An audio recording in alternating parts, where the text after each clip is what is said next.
See, what is poverty? Anyone can answer? What is poverty? What is your understanding? What is poverty? Before knowing about absolute poverty and relative poverty, it is very important for us to know what is poverty. Okay, anyone can answer? कोई answer दे सकते हैं? Poverty क्या है? Ma'am poverty को हिंदी में गरीबी कहते हैं। Okay. इसका मतलब ये होता है कि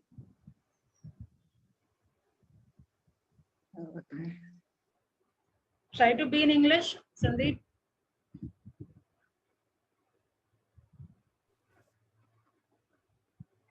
Unmute yourself first. Ma'am No answer. See, poverty. Ma'am, World Bank Organization. Yes. You are not audible, whoever is answering. See, poverty is that state in which individuals are not able to fulfill their basic necessities or basic needs such as food, clothing, shelter, है ना? एक ऐसी परिस्थिति है poverty जहाँ पे कोई भी इंडिविजुअल अपना जो नेसेसिटी है वो फुलफिल नहीं कर पा रहे हैं। ठीक है, तो वही पॉवर्टी हुआ ना। तो जनरली हम लोग ये जानते हैं रोटी कपड़ा मकान पूरा नहीं हो पा रहा है तो वो पॉवर्टी है, that is the state of poverty. But poverty is more than that. Like अगर कोई सिक है, बीमार है, anyone is sick and he is not able to visit doctor, that is also poverty, yes और no? बच्चे को हम सही एजुकेशन नहीं दे पा रहे हैं, that is also poverty, right? पढ़ना नहीं आ रहा है, दैट इज आल्सो पॉवर्टी। तो ये सारा पॉवर्टी के अंदर ही हम लोग रखेंगे इसको, ठीक है? तो अब यहाँ पे बात आ रही है दो टाइप का poverty, two types of poverty are there, absolute poverty and relative poverty. Okay, one is absolute, second one is relative. Now what do you mean by these two term? What is absolute? No idea? See, absolute मतलब क्या हुआ कि हम लोग को एक minimum base line set कर देते हैं, ठीक है? एक मिनिमम स्टैंडर्ड हम सेट कर देते हैं कि इससे अगर कम कमाने वाला जितना है तो वो पॉवर्टी लाइन में आ जाएगा। जैसे फॉर एग्जाम्पल मैंने कहा जो एक दिन में 500 रुपीज कमा रहा है तो वो पॉवर्टी के अंदर नहीं आएगा, ठीक है? It is a total poverty, ठीक है? बेस लाइन हो गया या मिनिमम स्टैंडर्ड फिक्स कर दिया गया, ठीक है? और उसके नीचे अगर हैं तो आप पॉवर्टी में आते हैं। तो what is absolute poverty? It is a person not able to fulfil minimum requirement necessities of life. It means that they are not able to achieve the baseline. They are not able to achieve baseline of minimum income, which is fixed by the government. Getting my point, Sundaram? Ma'am एक बार यही ना अब बताएं कि ma'am एक level होता है priority का और उसका ऊपर जाए तो 500 और नीचे रहे तो प्रायोरिटी में आएगा। हाँ, अगर आप 500 रुपया हर दिन का कमा पा रहे हैं तो आप पॉवर्टी या एकदम समझिए बेस लाइन है आपका ये। 500 अगर नहीं कमा पा रहे हैं तो अगेन आप एब्सोल्यूट पॉवर्टी के अंदर आ जाएंगे। तो गवर्नमेंट ने जो फिक्स किया है जो अमाउंट, उसके नीचे अगर आप कमा रहे हैं तो that is absolute poverty. Understood? So what you need to write in absolute poverty, if you are not able to achieve base line, I am asking you all to write roughly at least. If you are not able to write down, if you are not able to achieve even the baseline of minimum income, which is fixed by the government. Okay, the first you will define what is poverty. Like I said, it is that state in which individuals are not able to fulfill their basic requirement. That is poverty. It is of two types. One is absolute, second one is relative. What is absolute poverty? If a person are not able to fulfill their minimum requirement or say necessity of life, all right, it means they are not able to achieve the baseline which is fixed by the government. मैं हिंदी में भी बोल रही हूँ कि जो baseline fix किया है गवर्नमेंट ने वो हम अगर अचीव नहीं कर पा रहे हैं तो that is absolute poverty. Anita, am I clear? Yes, ma'am. Now let's talk about relative poverty, what is that? तो रिलेटिव पॉवर्टी क्या हुआ, तो वर्ड ही यहाँ रिलेटिव आ गया, ठीक है। अब जैसे अगर मेरे पास बाइक है, आपके पास कार है, तो रिलेटिवली मैं पुअर हो गई, अंडरस्टूड। तो जितनी डेवलप्ड कंट्री है वो रिलेटिव पॉवर्टी के अकॉर्डिंग मेजरमेंट होता है उसका, ठीक है, कि ये कंट्री का इतना है तो दूसरा कंट्री उससे रिलेटिवली कितना अमीर है, ठीक है। तो दैट इज रिलेटिव। जब हम कंपैरिजन करने लगते हैं, the relation to something else, what is relative poverty? It is relation from something else, you are comparing with someone else, that is relative poverty. All right, am I clear? Yes, ma'am. Okay, so this was two term, baki reading is your section. Now let's talk about what is given. See here, this type of measurement is also given. You can see it is written over here, it is measured by URP method and MRP method. In 1994 to 95 it was this, 2004 to 2005 it was this. But what is this URP and MRP? Any idea? See, MRP full form is mixed recall period. All right, what is MRP? Mixed recall period, and URP is uniform recall period.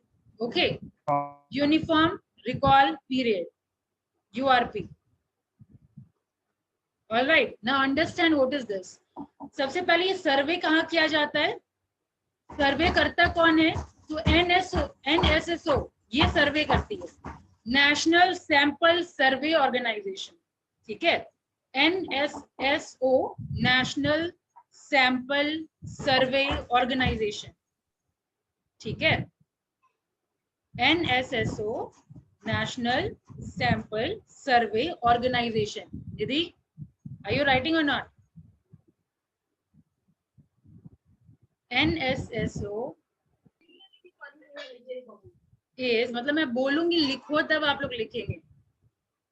जो चीज important है आप समझिए कि ये जो मैं बता रही हूँ सब इंपॉर्टेंट है, रफली लिख लीजिए, ठीक है। Now you are about to cross 1 year, 1 साल अब आपका पूरा होने वाला है, तो डेवलपमेंट कुछ होना चाहिए, ठीक है। तो NSSO मैंने क्या बताया, नेशनल सैंपल सर्वे ऑर्गेनाइजेशन। तो इसका जिम्मा होता है सर्वे करने का। तो हर बार जैसे सर्वे करती है ना, तो निकलता है ये 61st राउंड ऑफ NSSO सर्वे है या 67th राउंड ऑफ NSSO सर्वे है, ठीक है। इस तरीके से सर्वे मैम जो जनगणना होता है ना, हाँ, तो जनगणना जैसे देखिए सर्वे, ये सर्वे करती है, और सेंसेक्स और सर्वे में डिफरेंस होता है। सेंसेक्स क्या हुआ, 1 मिनट रुकिए, देखिए क्या मैं बात कर रही थी, सर्वे और सेंसेक्स में डिफरेंस, राइट। तो सेंसेक्स क्या होता है कि हम लोग एक एक इंडिविजुअल से जाके पूछते हैं, we ask from every individual any data, if I want then I will ask from every individual, that is census. And survey what happen, it is quite cheaper then, मतलब सस्ता होता है सेंसेक्स के comparison. क्योंकि करते क्या है, जैसे मान लीजिए इस क्लास का मेरे को सर्वे लेना होगा, तो किसी रिप्रेजेंटेटिव से, जैसे मान लीजिए किसी एक रिप्रेजेंटेटिव को बुला लेंगे, उससे पूछ लिया, ठीक है, किसी एरिया का जो रिप्रेजेंटेटिव है उससे पूछ लिया, अंडरस्टूड। तो यहाँ एक एक के पास जाके बात नहीं करते, यहाँ रिप्रेजेंटेटिव से लेते हैं हम लोग डेटा, ठीक है। जैसे इस मोहल्ले में आप हैं, ठीक है, इस मोहल्ले का क्या होगा रेशियो, कितने बच्चे हैं, ठीक है, इस टाइप से हम लोग पूछ लेते हैं, कितना ये लोग अप्रोक्स कमाते होंगे। तो हम हर घर जाके नहीं पूछ रहे हैं किसी से, हम किसी एक इंडिविजुअल से पूछ लिए कि हाँ ये पूरे मोहल्ले का आपके नजर में क्या होगा, अप्रोक्स डेटा क्या होगा, कितना लोग, कितना लोग, हाँ। इसका कार्ड भी बनता है ना, जो गरीबी रेखा से नीचे होता है, हाँ, जो राशन तो कार्ड कैसे बनता है, कैसे बनता है उसका बाद में डिस्कशन होगा। फिलहाल अभी URP मेथड और MRP मेथड समझिए, ठीक है। तो URP मेथड क्या चीज हो गया कि यूनिफॉर्म रिकॉल मेथड। इसमें ये क्या करती है, सर्वे NSSO करती है, लेकिन ये करने का मेथड क्या हुआ, URP में हम क्या करते हैं, किसी रिप्रेजेंटेटिव से या किसी से जाकर के पूछ लेते हैं कि आपका लास्ट 1 मंथ का क्या एक्सपेंडिचर है, ठीक है। डिफरेंट कमिटी सेट हुआ था। अब ये आपका ये कमिटी आया था आपका लकड़ वाला कमिटी, ठीक है, उसमें URP मेथड यूज हुआ था। तो URP मेथड क्या हो गया कि पिछले 1 मंथ का जितना भी खर्चा है वो ऐसे आपसे पूछ लिया जाएगा, ठीक है। तो अगर इतना एक्सपेंस आप कर रहे हैं, जैसे फॉर एग्जांपल 5000 या मान लीजिए 1000 या 2000, कुछ आप हाइपोथेटिकल आप अमाउंट रख लीजिए कि 2000 आप खर्चा कर रहे हैं, मतलब ये गरीबी रेखा के नीचे है। अगर 2000 से ऊपर कर रहे हैं मतलब ये गरीबी रेखा से ऊपर है। ठीक है, तो इस तरीके से यूआरपी हुआ। अब इसमें ड्रॉबैक क्या था यूआरपी मेथड में कि ये तो आप लास्ट मंथ का पूछ रहे हैं, ठीक है, लेकिन लोग क्या करते हैं, कभी ओकेजनली भी बहुत खर्चा होता है, जैसे कोई फेस्टिवल हो गया, राइट, कोई फेस्टिवल है, कोई त्योहार है, तो उसमें हम लोग ज्यादा खर्चा करते हैं, या फिर आप मान लीजिए किसी के एजुकेशन में हम खर्चा करते हैं। तो यहाँ पे हम लोग एडिशनल क्या करते हैं एमआरपी मेथड में। क्या हुआ फुल फॉर्म एमआरपी मेथड का निधि?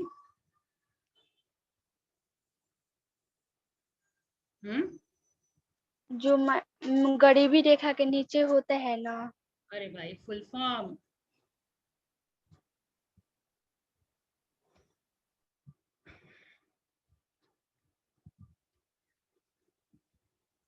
What is the full form Sundaram? नहीं मैम, हम खुद नहीं सुन पाए। Mixed recall period, mixed recall period. और यूआरपी का मैंने बताया यूनिफॉर्म रिकॉल पीरियड। ठीक है, तो मिक्स रिकॉल पीरियड में वही इंप्रूवमेंट हुआ जो आपका ड्रॉबैक था यूआरपी में। ठीक है, उसी को इम्प्रूव्ड वर्जन, उसी का इम्प्रूव्ड वर्जन है आपका एमआरपी। वो क्या किया, लास्ट एक्सपेंडिचर जो लास्ट मंथ का एक्सपेंडिचर तो पूछा ही गया, इसके अलावा आपका एक ओकेजनल खर्चा का भी थोड़ा ब्यौरा लिया गया। लाइक एक मंथ में ओकेजनली आप क्या क्या खर्चा करते हैं, लाइक एजो अब 1 ईयर के अंदर अंदर आप क्या क्या खर्चा कर सकते हैं। लाइक आप किसी के अगर पढ़ा रहे हैं तो एजुकेशन में कितना पैसा जा रहा है, क्या आप मेडिकल में कोई खर्चा करते हैं कि नहीं, आपके घर में कोई फ्रिज टीवी या बाइक वगैरह कुछ है कि नहीं। ठीक है, तो इस तरीके से क्या हुआ, हम लोग और एक्स्ट्रा इंफॉर्मेशन लेते हैं। तो साल का कितना खर्चा या ओकेजनल खर्चा क्या है वो भी एडिशन हो गया इसमें, तो इसीलिए कहा जाता है मिक्स्ड रिकॉल पीरियड। अंडरस्टूड, समझ आ गया? तो इसी का डेटा आपको यहाँ पे देखने को मिल रहा है, यूआरपी मेथड और एमआरपी मेथड। डन, ये भी रीड आउट कर लीजिएगा नाउ। अब इसके बाद काउजेस दिया हुआ है, तो काउजेस आप लोग पॉवर्टी का तो बता ही सकते हैं। लाइक क्या क्या काउजेस हो सकता है। पहले क्या था कि पहले क्या, इनफैक्ट अभी भी हमारा ज्यादातर पॉपुलेशन अभी भी डिपेंडेंट है किस पे, एग्रीकल्चर पे, फॉर ऑक्यूपेशन। ठीक है, फॉर देयर लिविंग अभी भी मैक्सिमम लोग डिपेंडेंट है एग्रीकल्चर पे। तो ओवर डिपेंडेंसी इन एग्रीकल्चर ये एक रीजन हो सकता है। फिर over population is another reason, all right, and political policies is another reason. आगे हम लोग पढ़ेंगे, जो हमारा गवर्नमेंट ने हमारी गवर्नमेंट ने बहुत सारे स्कीम निकाला है पॉवर्टी को हटाने के लिए, पॉवर्टी एलिवेशन के लिए। अब नेक्स्ट हम लोगों को वही डिस्कशन करना है। ये भी है गवर्नमेंट पॉलिसी पे डिपेंड करता है हमारा कैसा है कि गवर्नमेंट कुछ कर रही है कि नहीं, सर्टेन योजना के तहत कुछ मतलब बेनिफिट पहुंचा रही है कि नहीं। ठीक है, तो अगेन पॉलिटिकल पॉलिसीज हो जाता है एक रीजन। इसके अलावा poor level of education is also one of the reason. लोग अनस्किल्ड हैं, this is also one of the reason. they are uneducated or they are not educated enough to get employment. Okay, so these are the reason for poverty, causes of poverty. I hope it is clear to one and all. Anita, Sangeeta, am I clear?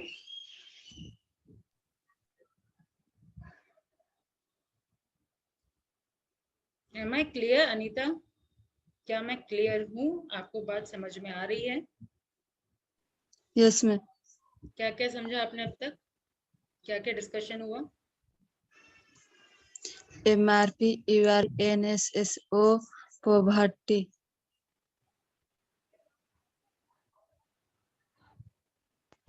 क्या मैं improvement का बात कर रही हूँ भाई?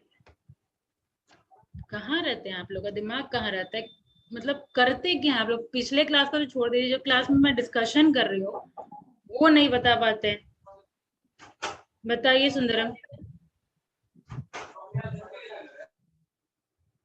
Ma'am रहा है, और साक्षरता है, और लोग में जागरूकता नहीं है, इस कारण पॉपुलेशन बढ़ रहा है। सबसे पहले पॉवर्टी से ही जो मैंने बताया वो ब्रीफ करिए, पॉवर्टी क्या है, फिर दोनों टाइप ऑफ पॉवर्टी, एब्सोल्यूट और रिलेटिव, ब्रीफ, और उसके बाद फिर मैंने काउजेस बताए, एमआरपी और यूआरपी मैंने बताया। मैम दो प्रकार के हैं मैम, एब्सोल्यूट पॉवर्टी और रिलेटिव पॉवर्टी, और उसके बाद और उसके बाद बताया MRP URP। जो MRP है, जो एक गरीबी रेखा 5 जो एक लेवल के नीचे रहेगा, तो रेखा साहब बताएगा। Sandeep, I want you to answer.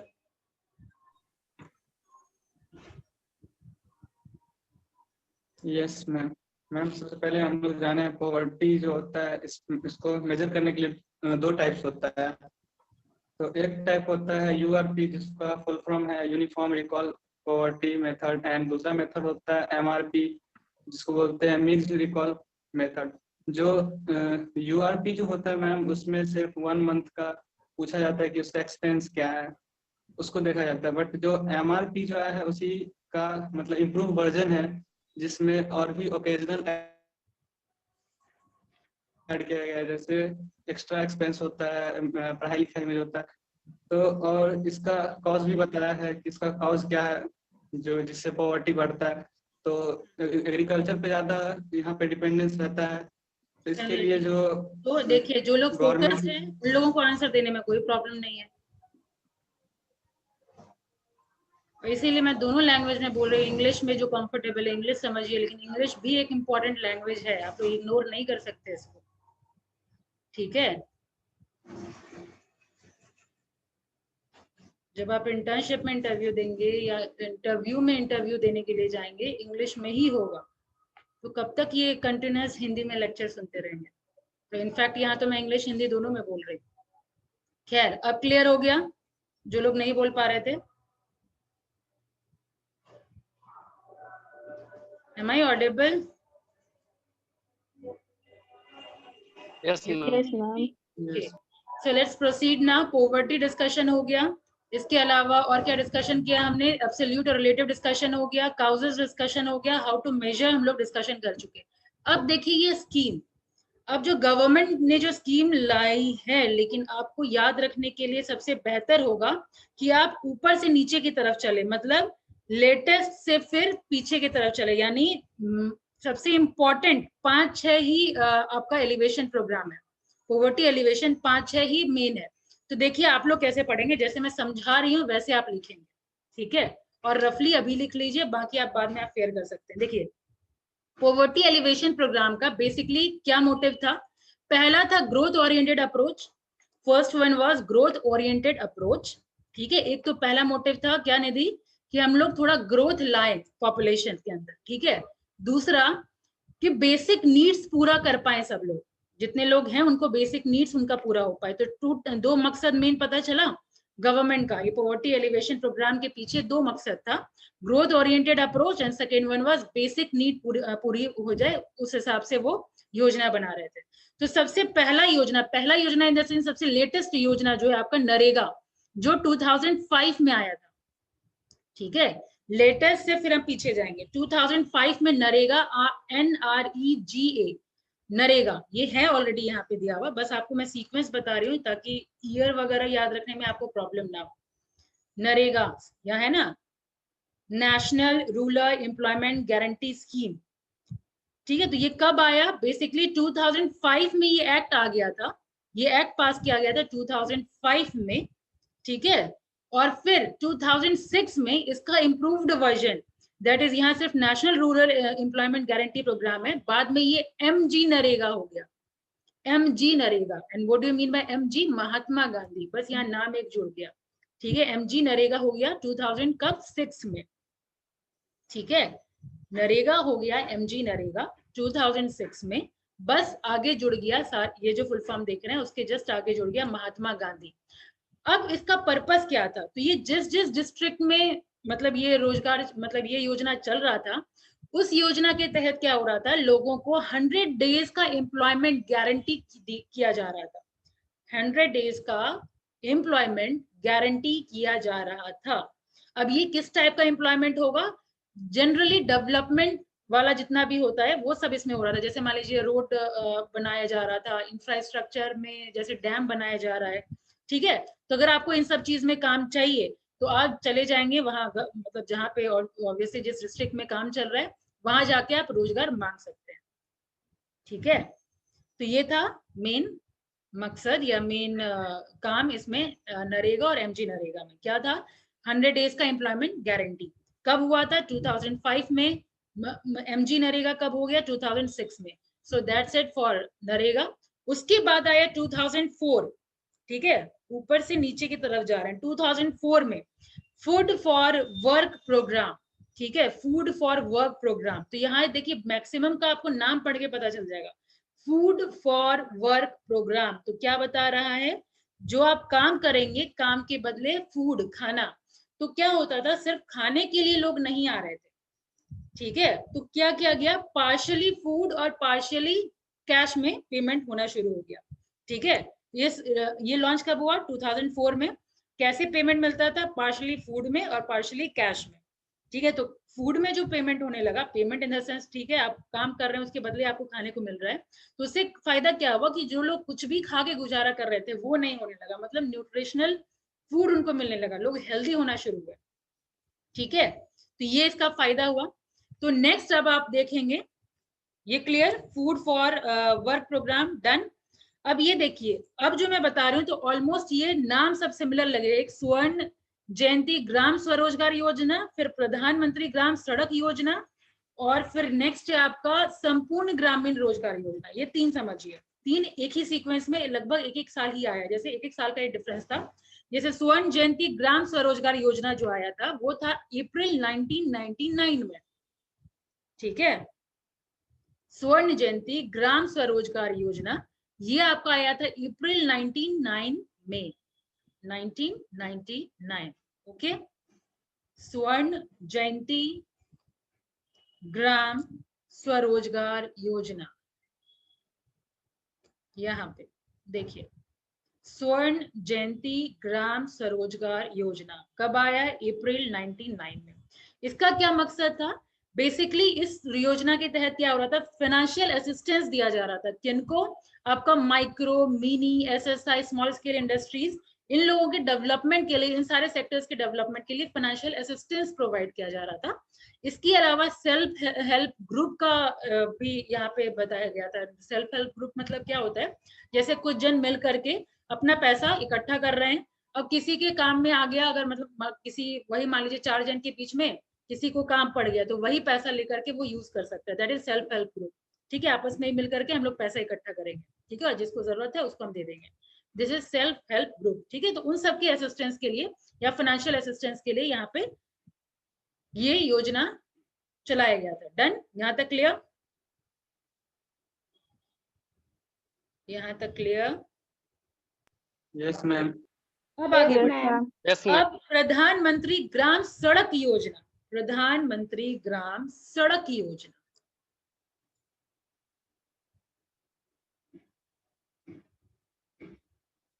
ये रहा प्रधानमंत्री ग्राम सड़क योजना।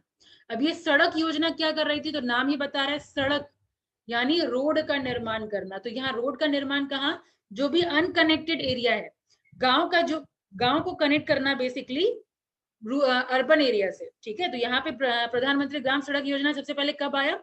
दिसंबर 2000 में गांव को कनेक्ट करने का काम किया। इस योजना के अंदर अनकनेक्टेड एरिया का जो रोड था उसके साथ कनेक्टेड किया गया, ठीक है। तो ये इस मतलब इस योजना का ये मकसद था, ठीक है। तो उससे फायदा क्या हुआ? अगर मान लीजिए अनकनेक्टेड एरिया को अगर जोड़ रहे हैं हम, तो रूरल एरिया से, या मान लीजिए जो अनकनेक्टेड थे बाकी जगह से, सिटीज से, वो कनेक्ट हो पाए, उनको रोजगार मिलना शुरू हुआ, वो जा करके रोजगार कर पाए, ठीक है। तो ये सारा बेनिफिट मिलना शुरू हो गया इस योजना के तहत, ठीक है। और अगर डेटा देखिए तो रोड जो कनेक्टिविटी है ये 3 लाख किलोमीटर की रोड बन चुकी थी। कब तक? टिल 2010, 2010 तक 3 लाख किलोमीटर का रोड बन चुका था, ठीक है। और ये जो योजना आया था आपका 10th 5 ईयर में रखा गया था। इसको 10th 5 ईयर प्लान में इस योजना को रखा गया था। 10th 5 ईयर प्लान याद है? First chapter, first 5 year plan, second 5 year plan, third 5 year plan. तो इसी तरीके से 5th 5 ईयर प्लानिंग कमीशन वाला चैप्टर पढ़े हैं ना हम लोग, ठीक है। तो ये 10th 5 ईयर प्लान में इसको रखा गया था, और उसमें देखा गया जो डेवलपमेंट हुआ तो 3 लाख किलोमीटर की रोड बन चुकी थी उस टाइम। डन। तो ये था आपका प्रधानमंत्री ग्राम सड़क योजना। अब आ जाइए संपूर्ण ग्रामीण रोजगार योजना। तो नाम पे फोकस करिए, संपूर्ण ग्रामीण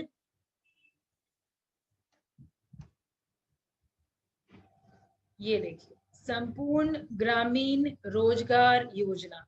तो नाम बता रहा है ग्रामीण रोजगार योजना। संपूर्ण यानी कंप्लीट, रोजगार मतलब एम्प्लॉयमेंट, ग्रामीण मतलब रूरल, रोजगार एम्प्लॉयमेंट योजना। मतलब समझ में आ गया? यानी इसका क्या था, कंप्लीट रूरल एम्प्लॉयमेंट के लिए ये प्रोग्राम लाया गया था। कब लाया गया था? 2001 में। ठीक है, इस प्रोग्राम को 2001 में लाया गया था। कंप्लीट रूरल एम्प्लॉयमेंट प्रोग्राम था ये। इंफ्रास्ट्रक्चर के डेवलपमेंट के लिए था। आपस का जो एरिया था, रूरल के साइड का आसपास का जो एरिया था, उसके डेवलपमेंट की बात हुई थी। तो आप ध्यान दीजिए, ये जो प्रोग्राम है सेम एज नरेगा है। यस और नो? नरेगा में भी वही करते थे, डेवलपमेंट के लिए जो डैम बनाते थे, रोड बनाते थे, तो इंफ्रास्ट्रक्चर डेवलपमेंट कर रहे थे। यस मैम, एम्प्लॉयमेंट देते थे सर। एम्प्लॉयमेंट देते थे। तो ये भी सेम है। तो ये इसीलिए क्या किया गया, 2006 में नरेगा को मर्ज कर दिया गया। नरेगा के साथ ये वाला जो प्रोग्राम है उसको मर्ज कर दिया गया, क्योंकि दोनों का काम अप्रोक्स एक ही था। ठीक है, संपूर्ण ग्रामीण रोजगार योजना। तो दिस वाज डन। और उसके बाद फिर आपका बचा लास्ट वाला स्वर्ण जयंती शहरी रोजगार योजना। स्वर्ण जयंती शहरी रोजगार योजना। तो यहाँ भी नाम बता रहा है कि स्वर्ण जयंती शहरी, यहाँ पे हम रूरल की बात कर रहे थे, यहाँ पे हम अर्बन एरिया में, यहाँ देखिए ये वाला स्वर्ण जयंती शहरी रोजगार योजना। यहाँ पे क्या कर रहे हैं, ये कब लॉन्च हुआ था? 1997 में। शिवम, ठीक है, हम लोग क्या करते थे, कब लॉन्च हुआ? 1997 में। ठीक है, इसके अलावा और क्या डिस्कशन हुआ? अर्बन एरिया के एम्प्लॉयमेंट की बात हो रही है यहाँ पे। और यहाँ पे देखिए एम्प्लॉयमेंट भी दो टाइप का एम्प्लॉयमेंट, एक सेल्फ एम्प्लॉयड और दूसरा वेज एम्प्लॉयड। ठीक है, सेल्फ एम्प्लॉयड मतलब खुद का एम्प्लॉयमेंट है उसका, ठीक है, खुद का बिजनेस है या कुछ भी है, तो उसको फाइनेंशियल असिस्टेंस प्रोवाइड करना। और दूसरा वेज एम्प्लॉयड यानी जो मजदूर वगैरह होगा, जो वेजेस पे काम कर रहा है। ठीक है, तो इन सब चीज के लिए फाइनेंस प्रोवाइड किया जाता था इस योजना के तहत। इसमें फाइनेंस कितना होता था? 75% सेंटर प्रोवाइड करती थी और 25% स्टेट गवर्नमेंट प्रोवाइड करती थी। ठीक है, इस योजना के तहत आपका फाइनेंस जो प्रोवाइड होता था 75% सेंटर और आपका 25% स्टेट। तो ये था टोटल 6 योजना जो सबसे ज्यादा इंपॉर्टेंट है। तो पॉवर्टी में जितना भी था content, I have already discussed and I hope everything is clear to you all. And now this chapter is complete. Okay, after this yojana and poverty and all, finally your FEMA portion is complete. Basically I have already told you कि FEMA तो सिर्फ FEMA नहीं था इसमें, FEMA के अलावा financial institution, investment institution, और क्या पढ़ा हमने इसमें? स्मॉल स्केल इंडस्ट्रीज के बारे में। ठीक है, और क्या पढ़ा? आपका मॉनेटरी पॉलिसी पढ़ा हमने। उसके अलावा हम लोगों ने कॉमर्शियल बैंक, सेंट्रल बैंक दोनों के बारे में जाना। RBI, हाँ, RBI सेंट्रल बैंक ही है, राइट। उसके बाद फिर हम लोग क्या जाने, आज वाला जो चैप्टर था पॉवर्टी कैसे मेजर करते हैं, पॉवर्टी है, क्या क्या गवर्नमेंट ने स्कीम कौन कौन सा निकाला है पॉवर्टी के एलिवेशन के लिए। And now it is the end of your chapter. Okay, if there is any confusion, you can ask right now.